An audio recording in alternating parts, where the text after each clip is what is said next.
Break के बाद रुक करेंगे यूपी बुलेटिन की ओर, जिसमें बात होगी महाराजगंज की, जहां डीजल, पेट्रोल और गैस की बढ़ी हुई कीमतों के विरोध में कांग्रेस जिलाध्यक्ष विजय सिंह के नेतृत्व में बड़ी संख्या में कांग्रेस कार्यकर्ताओं ने प्रदर्शन किया। साथ ही बात होगी प्रयागराज की, जहां व्योहारा गांव में देर रात 8 वर्षीय मासूम बच्ची की संदिग्ध परिस्थितियों में हत्या से सनसनी फैल गई। ऐसी तमाम खबरों पर विस्तार से डालेंगे नजर। महाराजगंज जिला मुख्यालय पर डीजल, पेट्रोल और गैस की बढ़ती महंगाई के विरोध में कांग्रेस जिलाध्यक्ष विजय सिंह एडवोकेट के नेतृत्व में बड़ी संख्या में कांग्रेस कार्यकर्ताओं ने प्रदर्शन किया। इस दौरान कांग्रेसियों ने बीजेपी सरकार के खिलाफ नारेबाजी करते हुए बढ़ती महंगाई पर तत्काल लगाम लगाने और किसानों के हित में जनपद में डीजल, पेट्रोल की सुचारू उपलब्धता सुनिश्चित करने की मांग उठाई। वहीं जिलाध्यक्ष विजय सिंह एडवोकेट ने बताया कि बढ़ती महंगाई समेत विभिन्न मांगों को लेकर जिला प्रशासन के माध्यम से राष्ट्रपति को ज्ञापन सौंपा गया है। आम आदमी की पीड़ा है, पूरे देश के गरीब आवाम, किसान, मजदूर की पीड़ा है। इस हमने आपको अवगत कराया है कि 2000 में जब कोरोना काल आया था तो पूरी दुनिया में कच्चे तेल के दाम बहुत कम थे।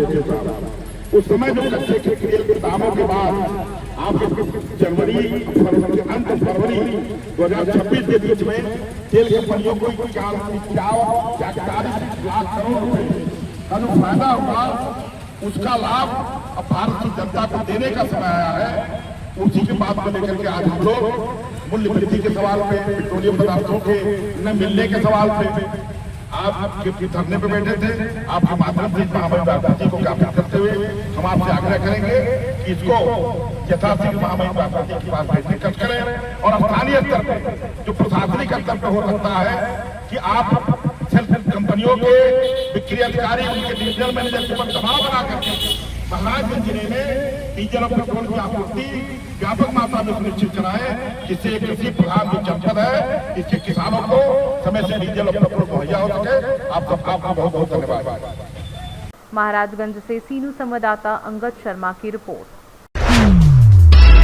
प्रतापगढ़ में भीषण गर्मी और हीट वेव अलर्ट को देखते हुए विद्युत वितरण उपखंड पट्टी के उपखंड अधिकारी अरुण कुमार यादव द्वारा कर्मचारियों को गर्मी से बचाव के लिए गमछा वितरित किया गया। उन्होंने कहा कि क्षेत्र की जनता को बेहतर विद्युत व्यवस्था उपलब्ध कराने के साथ कर्मचारियों की सुरक्षा भी विभाग की प्राथमिकता है। इस दौरान राजीव धुरिया, अखिलेश वर्मा सहित संविदा कर्मचारियों को एक एक गमछा दिया गया। गमछा पाकर कर्मचारियों ने खुशी जताते हुए एसडीओ का आभार व्यक्त किया। मौके पर संजय कुमार पांडे, धर्मेंद्र तिवारी, नितिन सिंह, लाल बहादुर यादव, सूर्यबली यादव, सुखदेव चंद्रशेखर, गंगा प्रसाद यादव, रामराज वर्मा, राहुल मौर्य, चंदन शर्मा, लालमणि पाल, शैलेश सिंह, सुरेश चौहान, शंभू कुमार तथा राम अभिलाख मौर्य मौजूद रहे। प्रतापगढ़ से सीनू संवाददाता रोहित जायसवाल की रिपोर्ट। प्रयागराज के औद्योगिक थाना क्षेत्र स्थित व्योहरा गांव में देर रात 8 वर्षीय मासूम बच्ची की संदिग्ध परिस्थितियों में हत्या से सनसनी फैल गई। बच्ची का शव घर के अंदर भूसे वाले कमरे में छुपा कर रखा गया था, जिससे दुष्कर्म की आशंका भी जताई जा रही है। सूचना पर एसीपी करचना सुनील कुमार सिंह, औद्योगिक थाना प्रभारी कमलेश कुमार और करचना थाना प्रभारी प्रवीण कुमार गौतम पुलिस फोर्स के साथ मौके पर पहुंचे और शव को कब्जे में लेकर फॉरेंसिक जांच शुरू कराई। परिजनों ने बच्ची की हत्या का आरोप उसके पिता के चाचा, चाची और 2 चचेरे भाइयों पर लगाया है, जिनके घर से शव बरामद हुआ। पुलिस ने मामले में 3 आरोपियों को गिरफ्तार कर लिया है, जबकि एक आरोपी फरार बताया जा रहा है। हुई है बच्ची हमारी गई दुकान पे से सौदा ली, जो कि जहाँ पे इसकी लाश पाई गई है उन्हीं के घर पे कुछ सौदा ऐसा था कि जो खाने लगे। क्या दुकान खोल रखी थी क्या वो? नहीं, दुकान दूसरी की थी, मौजूदगी दूसरे के यहाँ, जो कि दुकान वाले कोई कसूर नहीं। उसके बाद बच्ची को हमने आया ड्यूटी से तो 6:30 बजे मैं 3 बच्चे देखा सामने, जो कि मेरी छोटी बड़ी बेटी नहीं दिखी। फिर भी मैंने कहा होगा कहीं खेलती होगी अगल बगल, तो फिर हमने गया, कपड़ा उतारा, नहाया, नहाने के बाद कपड़ा पहना तो मुझे बारात जानी थी, मैंने तैयारी बना रखी। तो उसके बाद उसकी मम्मी बोलती है कि ये जानवी कहाँ है, 2 घंटे से 3 दिख नहीं रही है। तब हम लोगों ने खोज करना चालू कर दिया। जब खोज करना चालू किया तो हमारे पूरे गांव, टोले, मोहल्ले के लोग साथ में मिल के सभी जगह ढूंढे, कहीं नहीं बच्ची मिली। उसके बाद हमने थाने पे इतला दी कि मेरी बच्ची गुम हो गई है। तो इतला देने के बाद थाने से 2 लोग गए, सिपाही और दरोगा लोग, बच्ची को ढूंढे। जिस घर में मौजूदगी थी उस घर में जाके ढूंढ रहे थे, तो जिसका घर था, किसका घर था? प्रार्थी मुन्नी लाल चौधरी ने बोला कि "ये मेरे घर में कोई कुछ नहीं है, क्या बार बार आप लोग देख रहे हैं"। सही बात। हाँ, जो कि नहीं। उसके बाद फिर चलिए हटा दिया गया, 2 साल लोग खोजे, नहीं दिखी। फिर हम लोग चले आए। तो हम लोगों ने जा रहे थे नाम खोज कराने के लिए कि कहीं कोई देखता है, उसका नाम देखा जाए, कहाँ है बच्ची, कैसी है। तो पंदेवरा पहुँचते पहुँचते फ़ोन हो गया। इसी मुन्नी लाल प्रार्थी का बच्चा फ़ोन किया कि बोलता है कि बच्ची मेरे घर में जानवी है। हाँ। तो प्रार्थी सुनील कुमार के पिताजी ने गए, बच्ची को देखे तो श्री मुन्ना लाल जी ने बच्ची आपकी बच्ची है? जी सुनील कुमार आपका नाम जी है? मेरा नाम है। तो बच्ची को देखा गया तो खून में लथपथ थी, जो कि उसको बेरहमी तरीके से धारदार हथियार से मारा गया। अच्छा, ये कितने बजे आप लोगों को जानकारी हो पाई? ये जानकारी हमको हो पाई है 10 बजे, 10 साढ़े 10 बजे।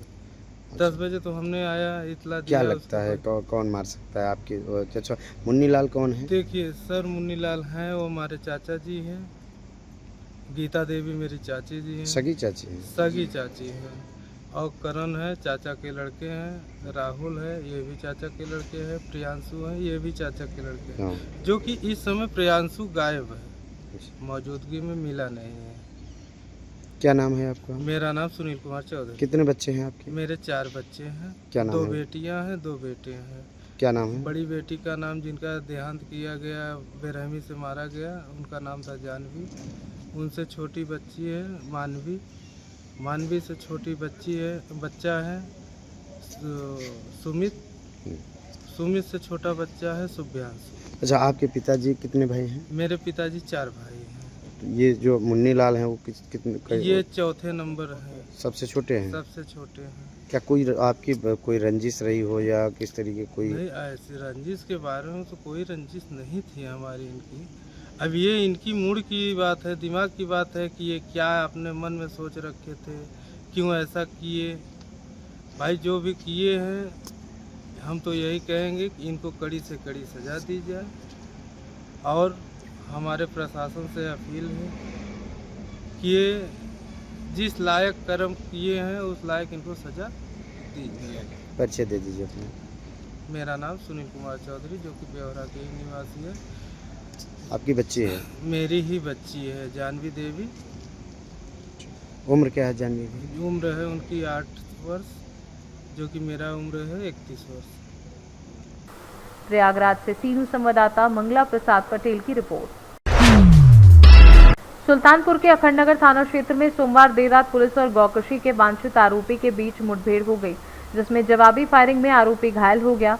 गिरफ्तार आरोपी की पहचान मोहम्मद आसिफ निवासी घोषपुर थाना शाहगंज जनपद जौनपुर के रूप में हुई है, जिस पर गौकशी के 6 मुकदमे दर्ज हैं। पुलिस ने उसके कब्जे से एक मारुति सुजुकी बलेनो 315 बोर का तमंचा और जिंदा कारतूस बरामद किया है। घायल आरोपी को सीएचसी अखंडनगर में भर्ती कराया गया है। पुलिस के अनुसार आरोपी ने पुलिस टीम पर फायरिंग की थी, जिसके बाद जवाबी कार्यवाही में उसे पकड़ा गया। 18/19 मई की रात्रि 1:15 बजे के आसपास स्थानीय थाना अखंडनगर को एक गोकशी के वांछित अभियुक्त की क्षेत्र में सूचना प्राप्त होती है। इस सूचना के आधार पर थाना अखंडनगर की टीम उस क्षेत्र की घेराबंदी करती है और अभियुक्त को पकड़ने का प्रयास करती है।